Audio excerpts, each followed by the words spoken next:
What's going on, everyone? It's your girl, Dawn Halfpenny. And of course, sitting here beside me is the man himself, Tabari TV. I thought we discussed you not singing during rehearsal. I know, but I just had to get it out. I need you to have to keep it in. That's what's up. Welcome everybody to this episode of Road to Hollywood, episode 4. And guess who stepped by the studio? Who? Uncle Rodney! Rodney Perry came down here and gave us some jewels, and I'm super excited for you to see this episode, Dawn. I cannot wait to see it. That's my Virgo brother. No doubt, no doubt. Yeah, so thank you all for tuning in to another episode of Road to Hollywood. Yo. It was a little flat. Can you sing it better? Let me hear you sing it better. What up, Dawn? What's going on, Tab? You got instruments and everything? That was my drums. I'm singing. I got drums. I don't know. I'm an artist. I do it all. I'm an artist. You definitely feeling it. I saw you kind of lit this weekend. I did. You know, my girls and I, we got a chance to hit up the comedy show tour. We're going to the comedy show with Whiskey. I can't take a note, y'all. Yeah, look. Really, Tab? That was the only video you had to show them. Yeah, I just like you living your best life. You had other videos you could have shown them. That's the only video you grabbed. Live your to show life. them. Live your life. Live your life, Dawn. Yeah, but my girls and I, we got a chance to hit up the comedy show tour, of course, with Chico Beans, hosted by D. Ray Davis, with Chico Beans, Country Wayne, DC Young Fly. Yeah, I'm really like finally coming around the corner for DC Young Fly. When he first popped on the scene, I just felt too much Chris Tucker. But now I'm watching him develop his comedy style, and he's like really dope. He's really dope on the improv too. When I tell you he killed it, he killed the show. Everyone on the show, of course, they did an excellent job, but he was one of my favorites. You know, laughing is always good for the soul. Honestly, it's good for the soul. So tell everybody what you did. Really just working on the show. The Road to Hollywood has been taking off, been bagging these interviews. We got One in the Hole with Tyler Chronicles. He's gonna come up. We got this episode with Rodney Perry, and I got a couple real superstars that's coming up and sit down with us in the studio. I'm so excited. God guide us. No doubt. But one thing I am excited about is we really are going to impeach the president. Oh, really? No doubt. Dump Trump. This week, numerous polls have shown that maybe they have nothing to be afraid of. Back in July, one poll showed that public support for an impeachment inquiry was at 37%. This week, that number went all the way up to 58%. Of more concern to Donald Trump isn't this 58%. It's that 28% of Republicans are in favor of opening an impeachment investigation. So it's going down for real. It's going down for real this time. It seems like everything is lining up. He really messed up this time. So I'm gonna get some professionals down here soon to talk about the impeachment process, but I really want you to see this interview with Rodney Perry. Ready, man? Cool. All right, that's what's up. What up, everybody? Welcome to this podcast section of Road to Hollywood with my main man, Rodney Perry, in the house. He doesn't even know why he was invited here. I'm here. And I When appreciate good people that. call you, show up. No, that's what's up, man. Here. When I started developing this idea and come up with this idea, I wanted to first talk to the people that inspire me. Okay. You know what I'm saying? And Well, I know a lot of people. Who you want me to call? nah, man, you do the Oh, one get I'm out of talking here. about, Wait a man. minute. You Okay, the one I'm okay, talking okay. about. And I had an opportunity to work with you like one time, but the first time I had the opportunity to work with you was on Meet the Browns. And this is what happened. So I worked with you on Meet the Browns, didn't really know who you were, but then I had got some tickets to go see Monique like within that same week. Right. Then I was- When we were shooting the Monique show. Yeah, Okay. so tell about that whole stint. We're gonna go back and forth and everything. Okay, it's all good. Monique, it was crazy. I was just with her last night. Right. She That's just when you shot- stood me up, you know what I'm saying? Yes, I did. She shot her a Showtime special. Okay. And but to go back in time, so the obvious question is, how do you and Monique connect? So Monique and I did a radio show before we ever did television. Okay. And so I was a comedian in LA, just doing my thing, and I was building a cool brand. I was doing radio and a couple other things. And Monique became aware of me. She came to see me at a comedy show at the comedy store. And I get a call a couple of days later, and she just started talking like we knew each other already. She's Okay. like talking. I'm like, who is this? She's like, this is Monique. I'm like, Monique who? She's like, Monique. I'm like, wait a minute, Monique? She's like, yes. She's like, dude, we saw you. We've been laughing at you for the last 3 days. And so that was the beginning of our relationship. She took my wife out on the shopping spree. She said, Rodney, can I take your wife out on a shopping spree? She did that. She spent like $3,000 in our home that day. And I was just floored by her generosity. And I asked her, like, how do I pay you back? She said, you don't pay me back. Someday you bless some young comic the way I'm blessing you. That's kind of who she is, who she's been to me. And so we became cool. We became friends. We would do gigs here and there. And she was on the radio, and I got a call to go and sit in. It was like a voting drive right before we elected Barack Obama.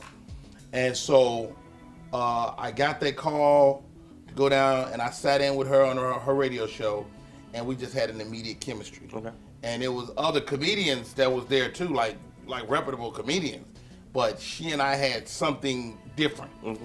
And I went into the studio with her that Wednesday. By Friday, they offered me the job to be a co-host. We did that. It was life-changing, and then it was over.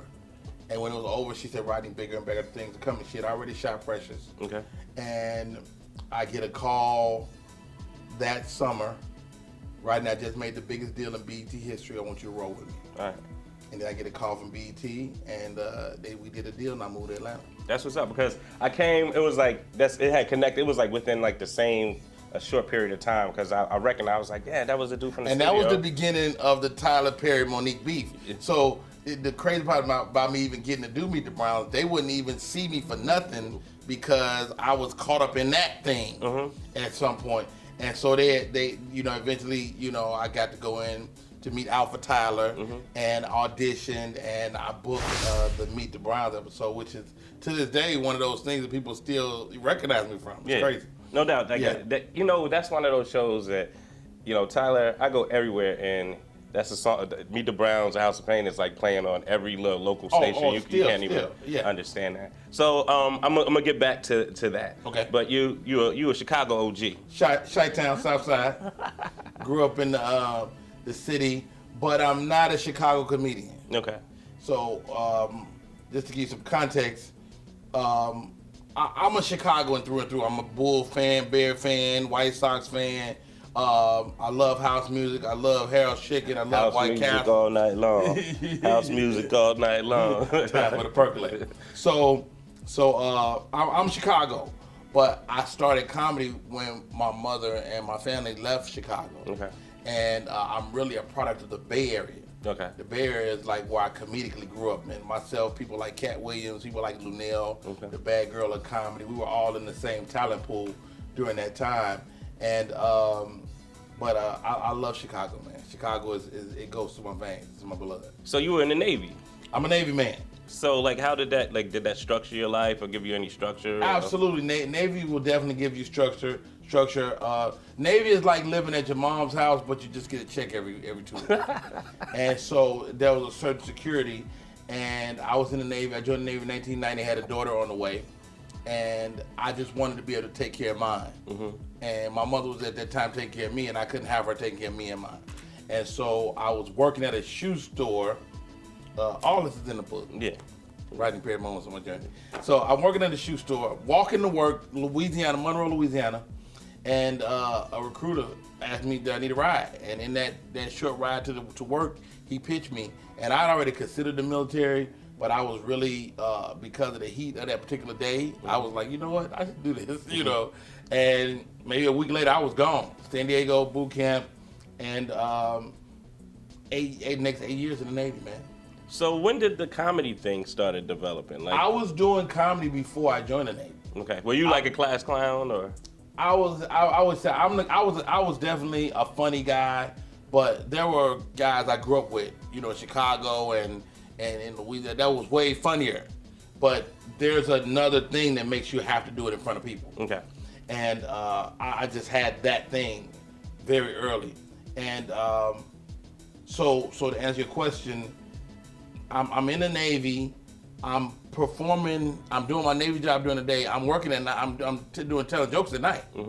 And I'm married. I got kids. We started to build our family. And because that Navy base is out there. Absolutely, I was in the Bay Area. Okay, yeah. So that's why I took orders to the Bay to cultivate. This is how stupid your boy is. I thought the Bay Area and LA was close. Right. I mean, I was like, okay, I'm going West Coast. I'm gonna go to the Bay. I can drive to LA every weekend. It's a 6-hour drive. Right. You're not gonna do that every weekend. And so I end up, really growing and forming into the comic that you've seen over the last few decades in the Bay. So I learned a lot there. When was like the moment you realized like, yo, I'm funny and I can do this professionally?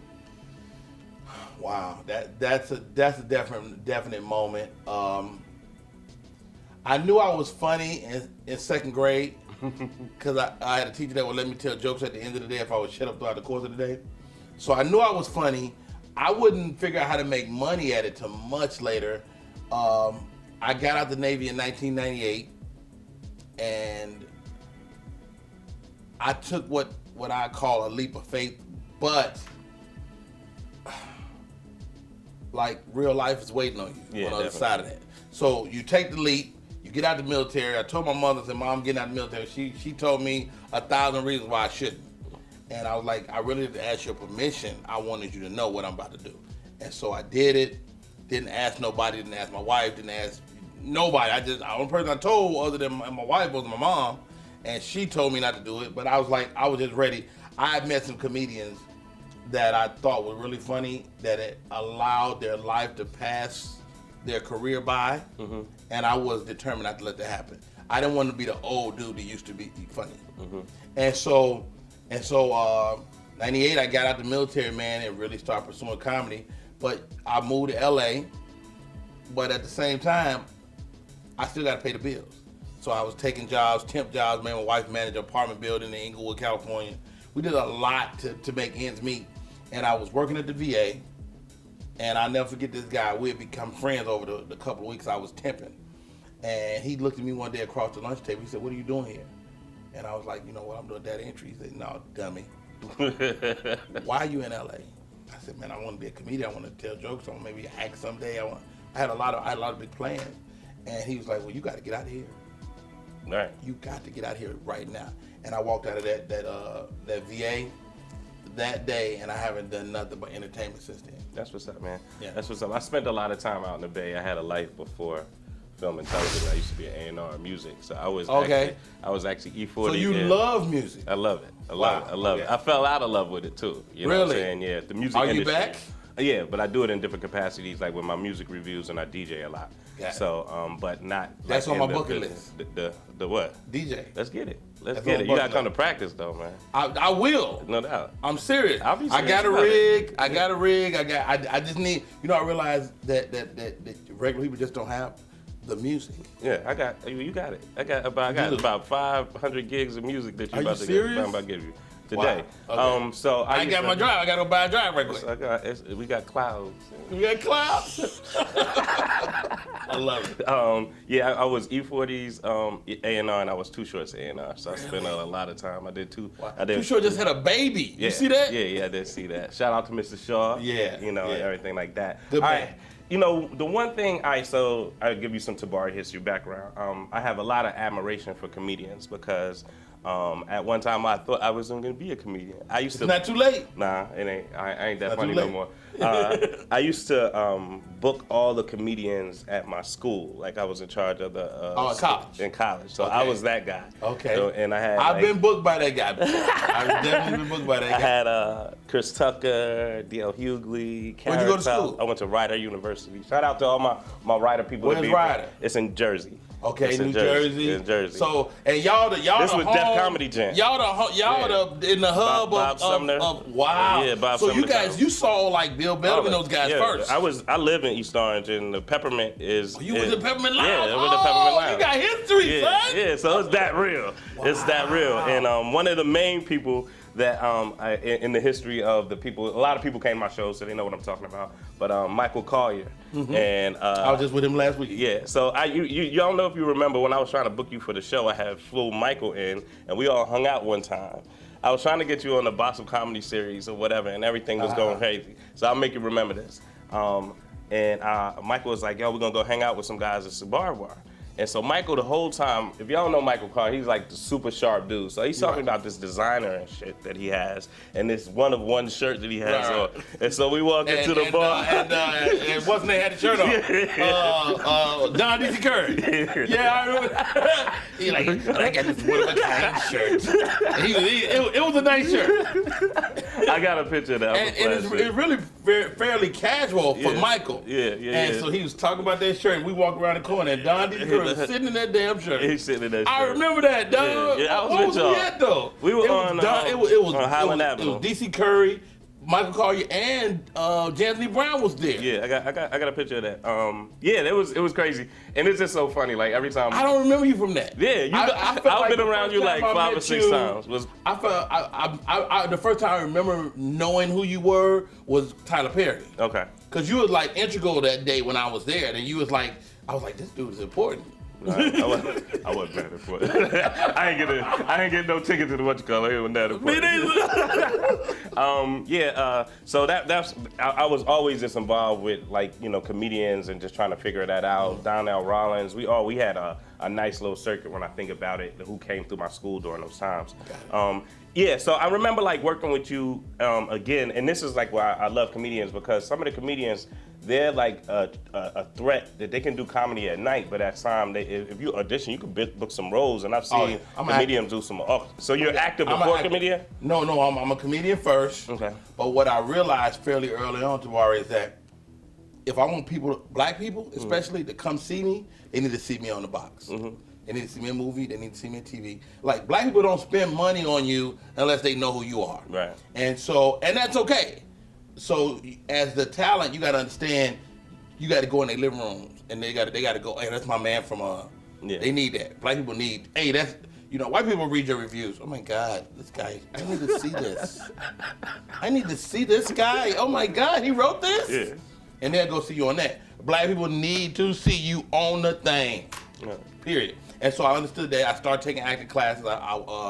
Who did you take classes with? Tasha Smith at T-Saw, at her acting studio. This is at the beginnings of it, though. This is not like the national thing it is now. It was Rodney Perry, Chris Spencer, a lot of great actors and actresses, and I learned some valuable lessons. Like, I was doing a scene with a guy one time, right? And he was like, "Yo, man, can I tell you something, dog?" I'm like, "Oh, what are you about to do?" He's like, "I don't like comedians." I'm like, why not? He's like, "Y'all don't listen." And that was like the best note I ever got as a comedian, because a lot of times I'm on stage by myself, so I don't have to listen. And so because I don't have to listen, I just don't know how. Okay. And so as an actor, it's all listening. It's all acting is reacting and living in the moment. And so that note from him, or that statement, informed my acting career moving forward. And I ain't gonna front like I'm in these groundbreaking roles, but it's coming. No doubt. I'm gonna get a look. No doubt. And so I remember working with you again on Big Happy Family, and that was like an interesting time. I was the last one booked on that movie. Okay. So tell me about that whole process. So first of all, Alpha Tyler. Shout out to Alpha. Bar none, the best casting person I've ever read for. Okay. Period. Because she just has a way about her. And so you come into her office and she's like, all right, just have a seat. So who are you? She was really interested. And so I told her about my story, and she said, well, let's just read this and see how it goes. And and I read, and she was like, oh, that was good. All right, I'm gonna take you into Ruben's office. Hold on, stay right there. We walk over to Ruben's office. Yeah. Ruben Cannon. Ruben Cannon, this how Hollywood is 1 degree of separation, especially Black Hollywood. Ruben Cannon, he cast The Color Purple. He casted The Color Purple. He casted The Color Purple, and he casted another movie I was in called Johnson Family Vacation with Sadie and Tana Steve Harvey. So I'm like, oh, Ruben Cannon, and I know he's from Chicago. So I'm trying, you always try to connect those dots with people. And so he said, hey, Ruben, she introduced this Ruben Cannon. I said, Ruben Cannon, Chi-Town. He was like, Chi-Town. And immediately we had that little thing, right? Is that like a Vice Lord thing? Or that's like Gangster Disciple TV, baby. So Cabrini Breen. All that. Robert Taylor Homes, actually. 47 the state. So So I have a little mix with him, and I was like, dude, you booked me on John's Favorite Vacation. He's like, wow. It had already been 10 years ago at that point. And so he was like, yo, that's crazy. He said, well, I didn't book, the smaller roles, but I remember you. And so, okay, well, let's read this. So I read for him. He's like, okay. He looked at Tyler. He was like, oh. He looked at Alpha. He was like, okay, hold on. They called TP. He called Tyler Perry. Hello? Hey, we got a Harold here, man. I want you to listen to him. I'll read again. He's like, oh, shit. Tyler cuss. I was like, that's it. He's like, hey, man, good job. I was like, oh, shit. So I go home. I get a call same day you booked it. So I'm like, oh, this is a good look, And I never react the way the agent think I should. Agent's like, you booked it. I'm like, okay. But I still gotta work. That's in my mind. Booked it is good, but I still gotta work. And so what I would find out later, they had been trying to book this guy for months. And nobody had the sensitivity of who Harold was. But I was a married guy. My wife and I had been through some ups and downs, so I kind of knew where they were living at that point. And my wife is a fairly strong woman. She's just a strong black woman. And that's who the wife was in this movie, played by Natalie Sellery. And I got on set the first day, and we was breaking that ice. And I just knew who the guy was. And he allowed me to improvise a little bit. And it was a cool thing. And I've always wanted a hood classic, but family movies have paid Rodney Perry's bills. All right. Family movies, because they get such a oh new no, you life. got that like you can fit right in that lane. I turned into the uncle. Yeah. I'm definitely an uncle. Uncle everybody kind of know. Everybody, and I could live in the hood classic. I could have gotten Friday if possible, but the family film gets to life every holiday. Every time families together, Easter, Halloween, Christmas, all those families. So the residual checks are great. Yeah. Thank you, Tyler Perry. That's what's up. Thank you, Tyler Perry. You was all right. No doubt. Yeah. So when we talk about the Uncle Rodney. Uncle Rodney! So are you like the quintessential uncle to the people coming up in the industry? That could be, that's true. I try to give comedians and people that's coming behind me what I always wanted, and that's just a word. Mm-hmm. A lot of times you can give somebody money, you can give them, but a word. James Brown once told me, say, all young comedians want is to talk about comedy. Mm-hmm. So if you can do that, do it with them. And I think that was one of the great notes I got, and I try to do that. But Uncle Rodney came about as I made my foray into social media. Okay. So social media has become the way that we get to the masses. When I was coming up in comedy, we need to get on television and film. That's still true, but this thing can get you famous. Mm-hmm. And so when you pick up your phone, you automatically have the world at your fingertips. And so because of that, I was like, I need to get in this space. And so I'm watching the young comics, and they're doing these split screen videos. I did research before I did any videos. If you're on the camera by yourself giving commentary, that works. If you're doing a split screen, that works. So people know split screens are comedy. Mm-hmm. Other than that, I was like, okay, I need to get this space. I'm gonna do the split screen. And so I started developing the split screen. And what I noticed, everybody had like a little catch that they had at the top of the video. Okay. And so my catch became Uncle Rodney. All right. And it allowed me to be still grown, to still have my adult opinions. And have your voice. But operate in this young space. Yeah. And so, all the young cats, all the young social media cats, I'm on. Mm-hmm. Desi Banks, who is a brilliant young comedian, got 3 million followers. Hey, Unc, I need you to come do a video with me. So that's kind of the future. And as a guy that's maturing, you can't be afraid to embrace the new stuff. Yeah, you got. I'm not. Or you. With me, I'm always trying to reinvent myself. I.e., while we're sitting here, because I never know what's the next thing. I don't want to be like this out of touch. Right. You don't want to be behind. You don't want to be behind. And this is the crazy part. And I said this to you off air, is that when you're a visionary, you're usually way ahead of the power curve. Like, I was doing viral videos 2001. I was going on YouTube and putting up videos. I had a character. His name was Ray. Ray was it was Ray's movie reviews. He was a homeless and lived in a trash can. So he would open up the trash can. I would actually get in the trash can, open up the trash can, and review a film. I don't know why Ray was watching movies, but I would review a movie, and it started getting hits, and it got, for that time, was viral, like 60,000 hits. And if I would have kept doing that, Right. I would be a household name. Yeah. And I said we have a very similar thing that happened to me around that time. Me and a couple of buddies that I grew up with, Brent Whiting and Jason Allen, we had a website called Hip Hop Central. And I was around all the hip hop artists, so I was running out, filming them, interviewing them. We had this up. It was like in '98. You was way ahead of the power curve. Ahead. I didn't even understand. You was ahead of TMZ. You was ahead of. It was WorldStar. It was WorldStar. WorldStar. It was WorldStar at that time. Like, it was like we were about 10 years ahead of WorldStar. So what happens to me and my You friends? get tired. No, not even know the vision, and you get tired. But we have a thing that me and my friends say is like, we ain't gonna we're not gonna Hip Hop Central this. Like, it means that we're gonna follow this all the way through. So with me, if I start something, I'm gonna follow it all the way through, especially if I think it's a great idea. Wow. Because a lot of times you won't see how great your idea is Until it's gone. until it's gone. Right. You know, You're a visionary though. Yeah. So you know, when you're a visionary, you will have other visions. Yeah.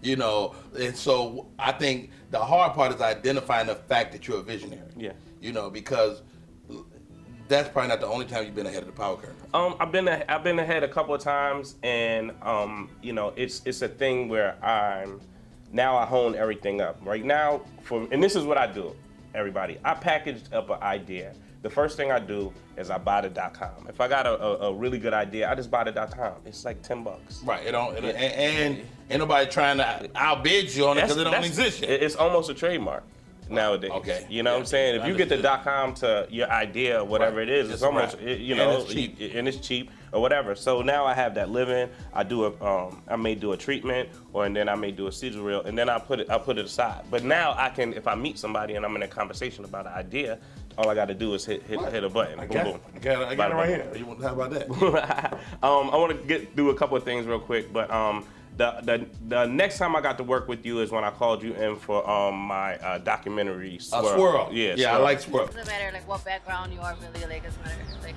what really matters is you know the person that you are and how you're raised. When I think about Swirl, I think about the flavors coming together, not just the colors, because the colors is the colors. But when the flavors come together, when you get that chocolate and that vanilla mix, and don't throw that strawberry, don't get Neapolitan on their ass, then you got a mix of flavors. And when the flavors mix, that's when it got some good taste to it. I pour that on my lady. Eat it. Swirl gets crazy hits. Yeah, Swirl's doing all right. And what happened, I made it was a... Are you about that Swirl life?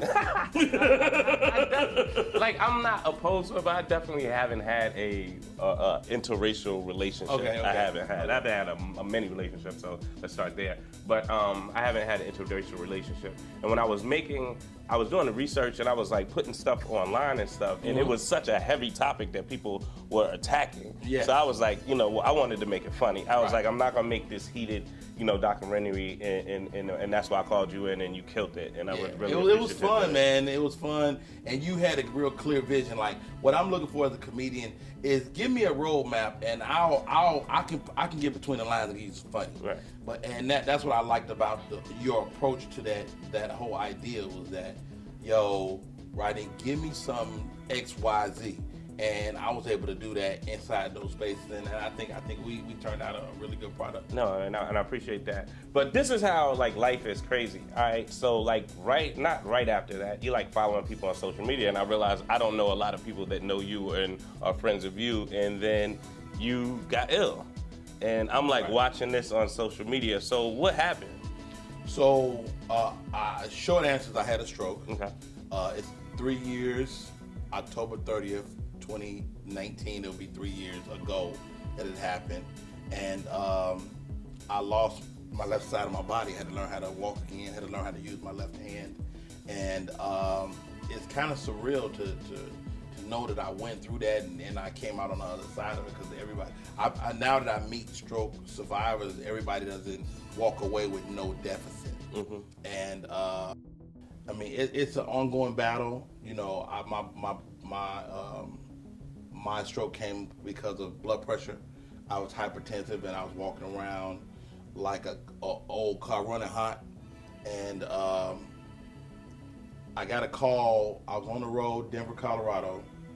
I got a call. My buddy Joy Wells, who writes for Kevin Hart, he's like, "Yo, Rod, man, Mickey just had a stroke. That's a friend of ours." I was like, "Wow, how did she get?" He been again to tell me her symptoms, and as he told me her symptoms, I was like, "Yo, I feel like that right now."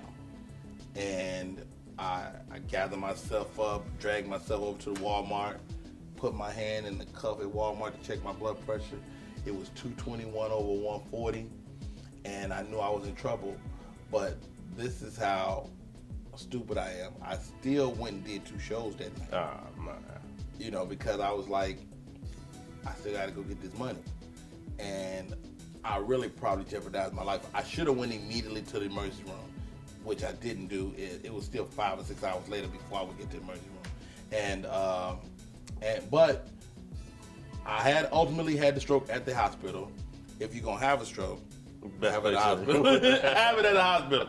If you're gonna have a stroke, have it at the hospital. So I had a stroke, man, and you know, I walked in, but I didn't walk out. And I went to ICU for the next 8 days. They monitor my heart, because what happens when you're hypertensive and it's at that level, it's like your body is just running hot. So it's like, again, like an old car. And so that puts your heart in trouble, your kidneys in trouble, your whole life is right there at the doorstep, and it could end.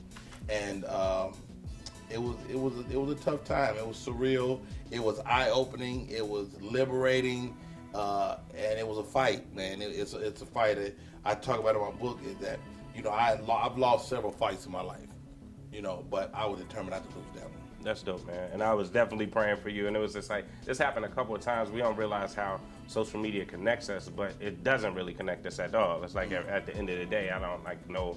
And then you kind of like watching this whole thing. So I'm just glad that, you know, you're on the other side of that. And it seemed like you as soon as you hit that, you took off to another level. Man, this is the crazy part, man.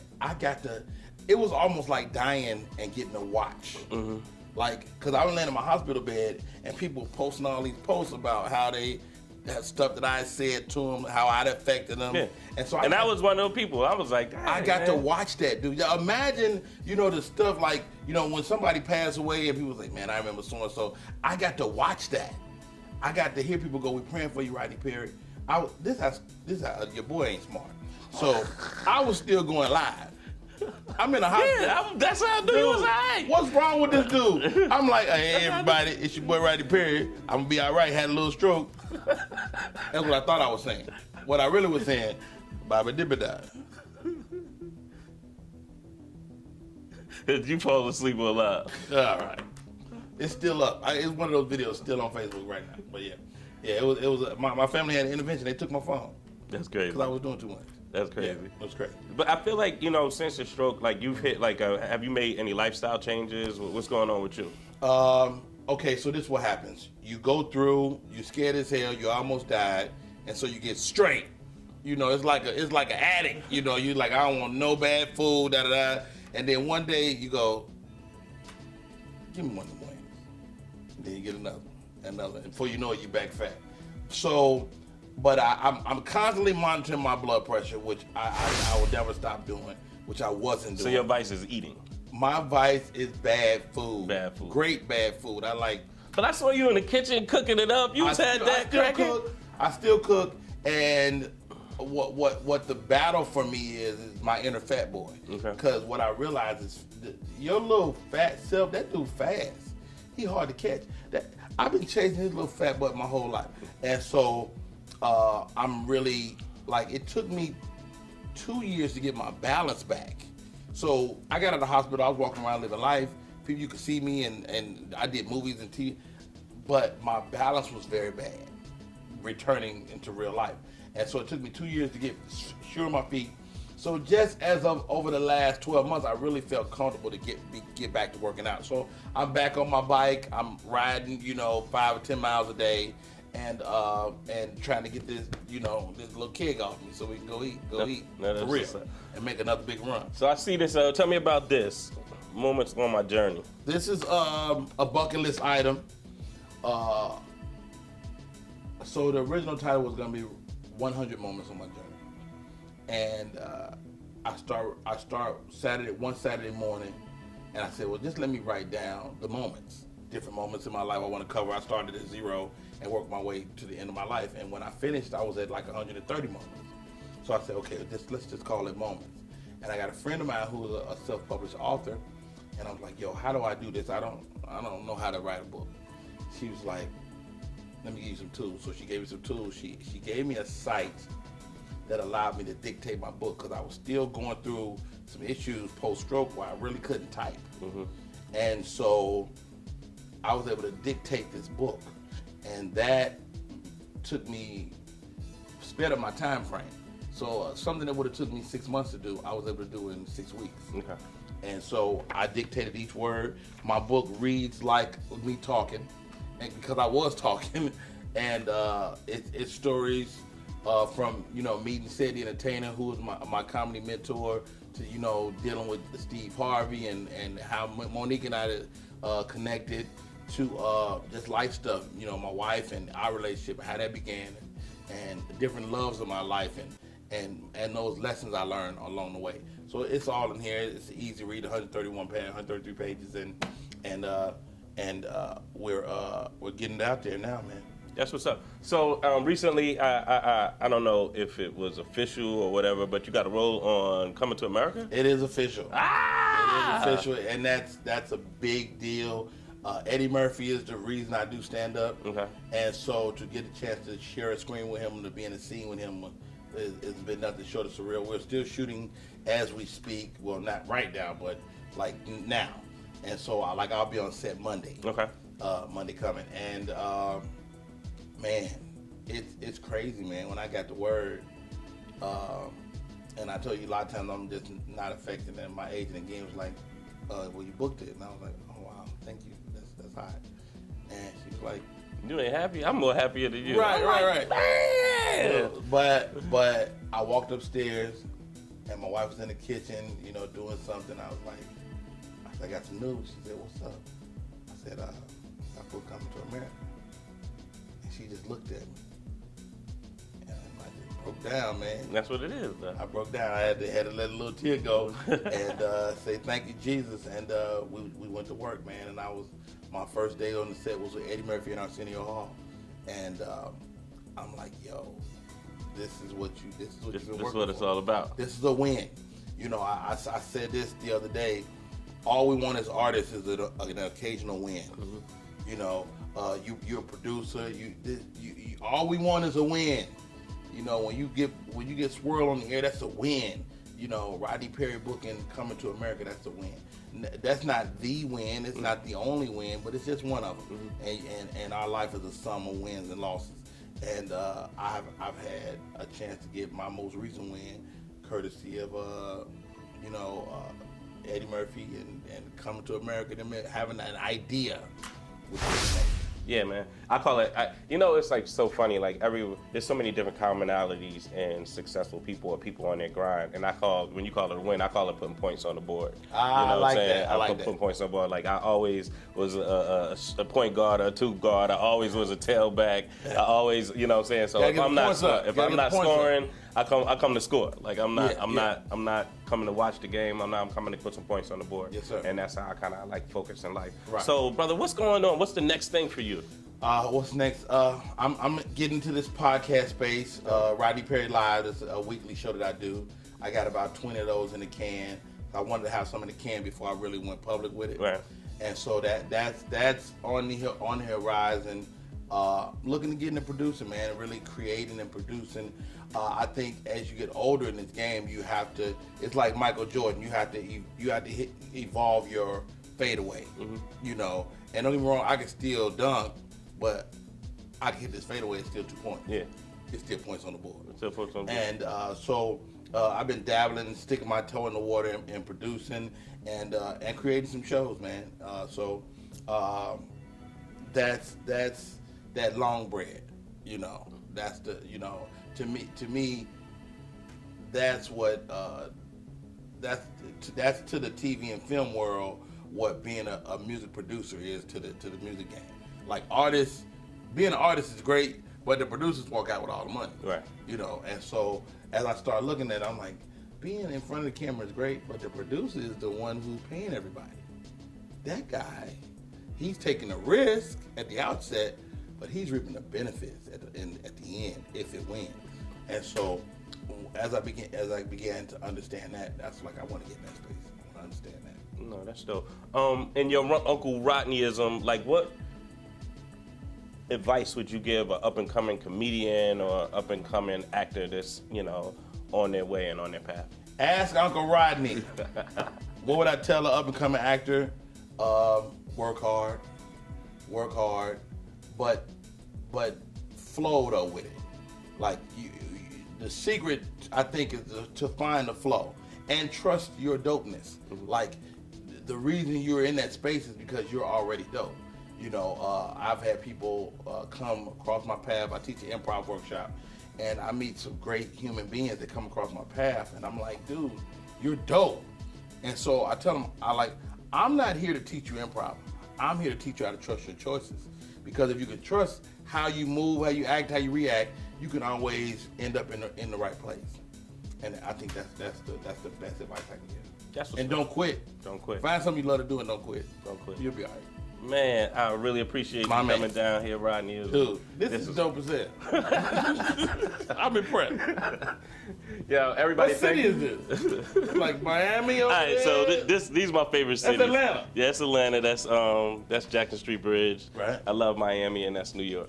New York City. New York City. We gotta get Chicago up there in the corner. Well, I gotta hang out there a little bit more. Come on, we gotta get you out there. No doubt, no doubt. Yo, I'd like to thank Rodney Perry for coming through and thank everybody for watching this episode of Road to Hollywood. Please like, share, subscribe, and follow, and catch us up on the next episode. All right. Tab, I see you and Rodney. Yeah, man, it was really good catching up with Rodney. He's been a really inspiration to me over the last couple of years. I'm really happy to see him bounce back. Yeah, no, definitely. And thank you for tuning in to this episode of... Wait, before we close out, I have to give a major shout out to my people over at Picture Me Living. Thank you so very much for keeping me fresh in the apparel. Man, you got like more like apparel deals than we gotta get some Road to Hollywood gear. Is coming soon. Next. Road to Hollywood. No. Thank you all for tuning in to this episode of Road to Hollywood. Hollywood. Girl.